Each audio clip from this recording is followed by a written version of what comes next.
Aujourd'hui, je vais te parler des peurs qu'il y a autour de la spiritualité et qu'on peut trouver sur Internet, euh, autour de plein de choses. Tu vas voir ça autour des outils que tu utilises, des pratiques, de comment tu les fais, des entités.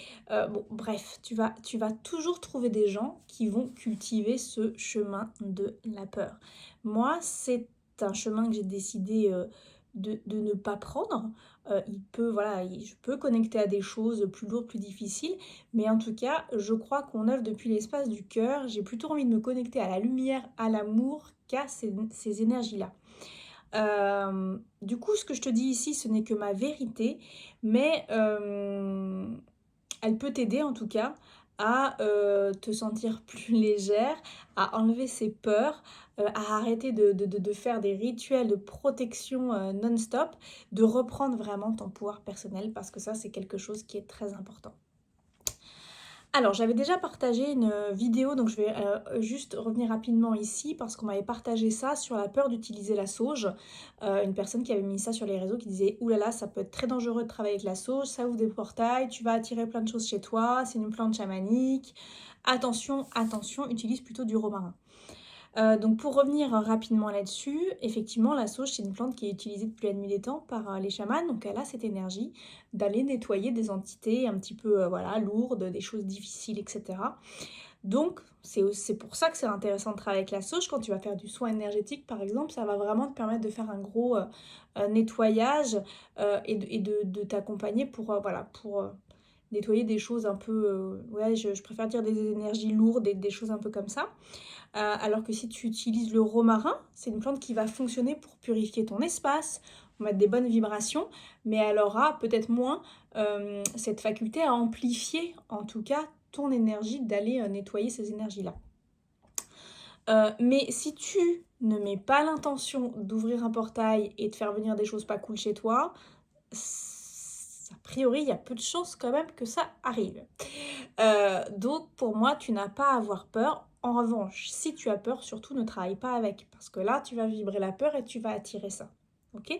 Donc toujours, on se replace dans son espace, dans l'espace de son cœur, on voit ce qui vibre pour nous. Est-ce que c'est juste pour moi de travailler avec la sauge? Est-ce que c'est plus juste de travailler avec de l'encens, avec du romarin, avec du palo santo? Enfin, il y a plein de possibilités. Est-ce que voilà, je privilégie un côté écologique pour la terre? Est-ce que j'ai besoin de ces propriétés? Donc voilà, ça c'est à toi de faire ce travail et de voir avec quoi tu es à l'aise et avec quoi ce qui résonne. Autre chose, j'ai vu aussi, et ça je le vois mais régulièrement, des thérapeutes qui disent avoir récupéré des clients ayant fait des pratiques, des soins énergétiques ou autres thérapies, peu importe, et que c'était la catastrophe, c'était hyper dangereux ce qu'avaient fait ces thérapeutes, que c'était des thérapeutes qui étaient certainement pas du tout formés, et que du coup, elles en avaient marre de, voilà, de ces gens-là qui faisaient n'importe quoi et qui faisaient du mal aux autres. Euh, et que c'était pas tout de dire qu'on travaillait depuis l'espace du cœur, etc. Là encore, moi ça me... ça a tendance un peu à me hérisser le poil, je respecte, mais encore une fois, à partir du moment où on travaille en énergétique, on sait que l'énergie, effectivement, on peut la... Déjà quand on fait un soin, on n'est pas censé donner notre énergie. Donc ça, c'est la première chose qu'on apprend à être un canal de transmission des énergies qui sont appropriées pour la personne. Donc je pense pas que ce soit approprié pour la personne de recevoir des énergies négatives.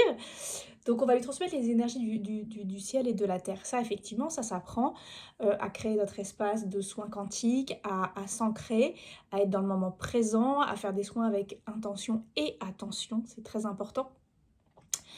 Donc peut-être qu'effectivement, il y a des personnes qui, voilà, ça n'a pas été bien transmis, mais la seule chose qu'elles peuvent transmettre à ce moment-là, mais c'est rien en fait. C'est si tu mets pas l'intention d'aller nuire à la personne en faisant un soin, tu vas pas lui faire du mal. Au pire, en tout cas dans mes croyances et dans ce qu'on m'a enseigné, il ne va rien se passer. Donc pour les personnes qui se forment à ça, là je parle aussi pour toutes les femmes que j'accompagne dans la formation Femmes Médecine, vraiment voilà, vous pouvez y aller, vous pouvez pratiquer depuis l'espace du cœur. Au contraire, euh, voilà, il se passe de belles choses, il faut avoir confiance en soi et plus on est dans ces peurs-là, moins on va avoir confiance, plus on va vibrer la peur et c'est là où ça devient catastrophique. Donc effectivement, on ne fait pas n'importe quoi. Hem, mais faut sortir de chez voilà, de toutes ces choses-là. Je sais pas si ces thérapeutes, justement, elles parlent de ça parce qu'elles ont peur, parce que, parce qu'elles veulent se placer un petit peu au-dessus des autres. Sincèrement, je ne sais pas. Pour moi, il y a pas de compétition, on est tous au même endroit, effectivement. On voit, hein, c'est vrai, moi j'ai fait des formations avec des personnes donc qui se formaient en même temps que moi, qui étaient thérapeutes et dans ces formations, parce que voilà, on est toujours un petit peu aussi en train de juger. Je me dis: «Ouh là, dis donc, bon, pour moi, ils sont pas complètement ancrés et cetera, j'aurais du mal à les voir et cetera». Mais c'est là où après, il faut se faire confiance aussi. Quand tu cherches une thérapeute à, justement, à écouter ce que son énergie, ce qu'elle dit, est-ce que voilà, ça te parle, ou pas? Et ça, pour moi, c'est très important. Donc encore une fois, on se positionne dans l'espace de son cœur, on sort de ses peurs, hem, on se fait confiance. Je t'envoie plein de lumière.